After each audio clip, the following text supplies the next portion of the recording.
Tonton video ini sampai selesai agar Anda tidak gagal paham.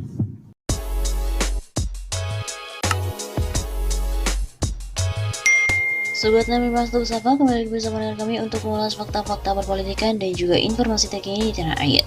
Anies Baswedan ungkap strategi jika terpilih jadi presiden di Pilpres 2024. Gubernur DKI Jakarta Anies Baswedan mengungkapkan sebuah strategi jika dirinya terpilih jadi presiden di Pilpres 2024. Dikutip dari redaksi Makassar Terkini, hal tersebut diungkapkan dalam sebuah acara di TV One bersama dengan Karni Ilyas. Saat itu Karni Ilyas memberikan pertanyaan mengenai langkah yang dilakukan apabila terpilih jadi presiden. Ini Mas Anies kan dianggap sebagai salah satu calon yang potensial. Kalau Kang Emil, tadi saya masih tanya mau jadi gubernur DKI atau mau jadi presiden. Kalau Mas Anies ya udah disindir lah oleh banyak orang. Seandainya itu terkabul jadi presiden, Mas Anies mau bangun apa dulu? Ucap Karni Ilyas seperti dikutip dari redaksi Rabu 16 Februari. Kemudian Anies memberikan jawaban mengenai pertanyaan tersebut. Anies menjelaskan mengenai krisis. Dirinya menyebut krisis merupakan perubahan yang dipercepat. Krisis adalah perubahan yang dipercepat, setiap pribadi mengalami krisis. Organisasi mengalami krisis atau negara mengalami krisis. Maka sesungguhnya dia sedang mengalami perubahan yang dipercepat, kata Anies Baswedan. Lebih lanjut, Anies menyebut krisis tersebut harus dimanfaatkan untuk melakukan perubahan yang dipercepat di berbagai aspek. Jadi kita harus memanfaatkan yang disebut sebagai krisis itu untuk melakukan perubahan-perubahan yang dipercepat di berbagai aspek. Dia kemudian juga menjelaskan bahwa strateginya adalah meningkatkan kualitas perekonomian Indonesia. Perekonomian kita turun, tapi perekonomian kita turun itu bukan salah hitung. Bukan ada investasi yang salah, bukan ada kebijakan yang salah, tapi ekonomi kita turun karena mobilitas penduduk dibatasi, interaksi dibatasi. Sehingga transaksi yang sifatnya langsung itu turun, tapi transaksi yang tidak face-to-face mengalami lonjakan. Anies menyebut perlu melakukan penataan ulang perekonomian di Indonesia. Ini kesempatan bagi kita sebagai bangsa untuk melakukan penataan ulang atas perekonomian itu. Perekonomian ini semua ikut sumbang, ada yang bawa modal uang, ada yang bawa modal tenaga, ada yang bawa modal teknologi, ada yang bawa modal tanah, ada yang bawa modal macam-macam masuklah dalam sebuah perekonomian. Anies juga menjelaskan, dari sisi tersebut nantinya ada distribusi pendapatan. Lalu dari situ ada distribusi pendapatan, ada yang dapatnya banyak, ada yang dapatnya sedikit. Nah, ketika terjadi krisis ini berhenti semua, kita ingin meningkatkannya lagi. Maka kita harus meningkatkan kualitas perekonomian kita.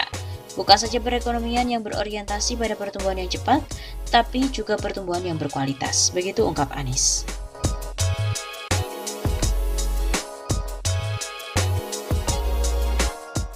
Elektabilitas capres pilihan warga DKI Jakarta, Anies Baswedan tembus hingga 30%. Pilpres 2024 terus menjadi topik hangat meski baru akan dilaksanakan 2 tahun lagi.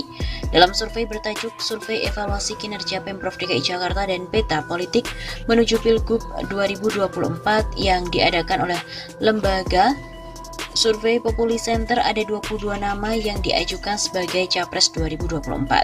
Capres ini merupakan pilihan masyarakat DKI Jakarta. Dalam pertanyaan terbuka atau top of mind yang diajukan kepada masyarakat DKI Jakarta terkait dengan tokoh yang akan dipilih sebagai presiden jika Pilpres dilakukan pada hari ini, Anies menduduki posisi teratas dengan elektabilitas sebesar 29,0%.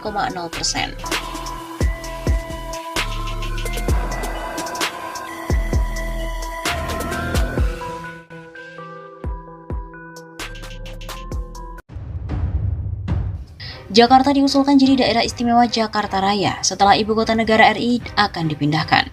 Komite Kajian Jakarta atau KKJ merespon rencana pemerintah pusat untuk memindahkan ibu kota negara dari Jakarta ke Nusantara berdasarkan Undang-Undang Ibu Kota Negara, Undang-Undang IKN.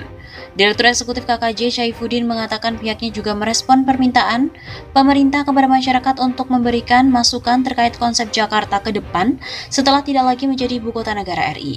Terkait hal tersebut, Syaifuddin mengatakan dari hasil diskusi dan juga kajian yang melibatkan banyak pihak seperti tokoh agama, tokoh masyarakat, tokoh pemuda, tokoh perempuan, akademisi, dan juga aktivis di Jakarta, maka KKJ mengusulkan untuk tetap mempertahankan keistimewaan Jakarta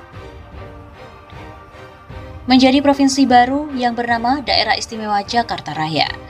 Namun dengan memperluas wilayah Jakarta dengan menyatukan wilayah Bogor, Depok, Tangerang, dan juga Bekasi, ujar Syaifuddin dalam keterangannya pada Minggu 20 Februari.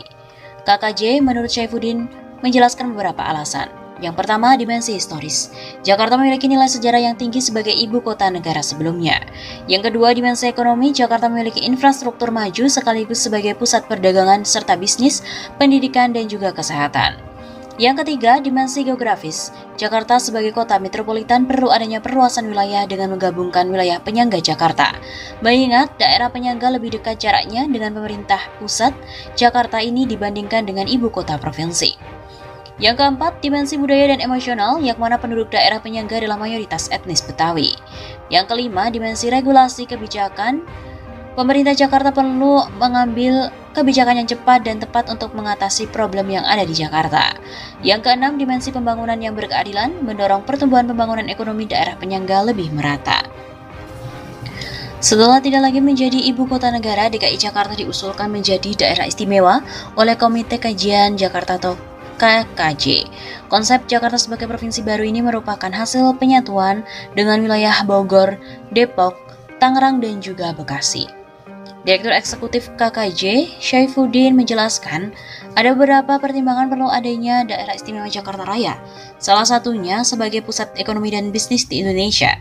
Dalam kajian KKJ ini, penggabungan antara Jakarta dan wilayah Jabodetabek lain akan memberikan kepastian atau jaminan bagi pertumbuhan makroekonomi Indonesia, secara khusus di kawasan Jakarta dan sekitarnya.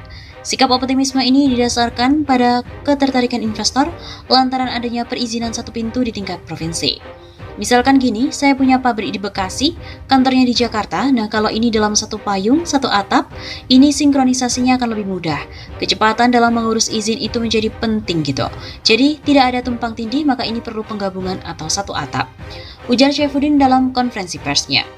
Tidak hanya itu, penggabungan Jakarta dan wilayah penyangga lain menjadi daerah istimewa Jakarta Raya pun turut berkontribusi pada pendapatan dan belanja daerah atau APBD wilayah penyangga.